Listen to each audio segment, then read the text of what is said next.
આખરે દાહોદ જિલ્લા પર મેહુલિયો મહેરબાન થતા ખેડૂત પુત્રોમાં ખુશખુશાલીનો માહોલ જોવા મળ્યો હતો। કારણ કે છેલ્લા કેટલાય સમયથી મેહુલિયો દાહોદ જિલ્લા પર રિસાયો હોય તેમ સમગ્ર ગુજરાતમાં જ્યારે મેઘરાજા સૌરાષ્ટ્ર હોય, દક્ષિણ ગુજરાત હોય, ઉત્તર ગુજરાત હોય, તમામ ઝોનને ધમરોળતા હોય ત્યારે દાહોદ જિલ્લામાં છેલ્લા કેટલાય દિવસથી આતુરતાથી રાહ જોવાઈ હતી મેઘરાજાની। અને વરસાદની આગાહી પણ હવામાન વિભાગ દ્વારા કરવામાં આવી હતી કે મધ્ય ગુજરાતમાં 20 થી 26 એપ્રિલ વચ્ચે ધોધમાર વરસાદ વરસશે।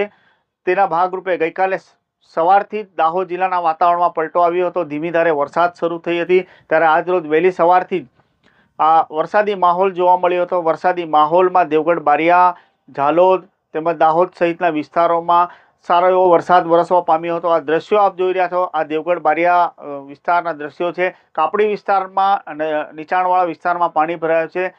દેવગઢ બારિયામાં વહેલી સવારથી પડેલા વરસાદમાં 47 મિલીમીટર સુધી વરસાદ 2 વાગ્યા સુધી નોંધાવા પામ્યો છે।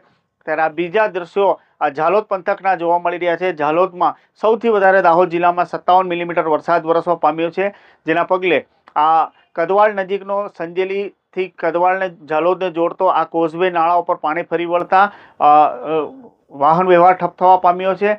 સાથે સાથે અહીંયા જોખમી રીતે જે લોકો અવર જવર કરી રહ્યા છે તેના માટે ડિઝાસ્ટરની ટીમ તેમજ પોલીસ તંત્ર દ્વારા પણ સુરક્ષા અને સલામતીની દ્રષ્ટિએ અહીંયા બંદોબસ્ત ઊભો કરી દેવામાં આવી છે। સાથે સાથે દાહોદ શહેરની વાત કરીએ તો દાહોદ શહેરમાં વહેલી સવારથી બપોરના 2 વાગ્યા સુધીમાં 31 મિલીમીટર વરસાદ નોંધાવા પામ્યો છે। સાથે સાથે દાહોદ સિવાયના અન્ય જે તાલુકા મથકો છે, લીમખેડા છે, સિંગવડ છે, તેઓમાં પણ છૂટાછવાયા વરસાદ જોવા મળ્યા છે। અત્રે ઉલ્લેખનીય છે કે દાહોદ જિલ્લામાં આખરે મેહુલિયો મહેરબાન થતાં ખેડૂત પુત્રો હવે વાવણીમાં જોતરાશે અને ખેડૂતોમાં એક પ્રકારની આનંદની લાગણી ફેલાઈ જવા પામી છે। પરંતુ દાહોદ જિલ્લામાં હજી પણ વરસાદ વરસવા પામી નથી ને મોટાભાગના ડેમો જે ખાલી થવા પામ્યા છે। આવનારા સમયમાં સારો વરસાદ પડે તો ડેમોમાં નવા નીર થાય અને આવક વધે તો સિંચાઈ માટે અને ખાસ કરીને ખેડૂતો માટે અને સાથે સાથે પીવાના પાણીની જે તકલીફો છે તેનાથી પણ મહદઅંશે રાહત મળે તેમ છે।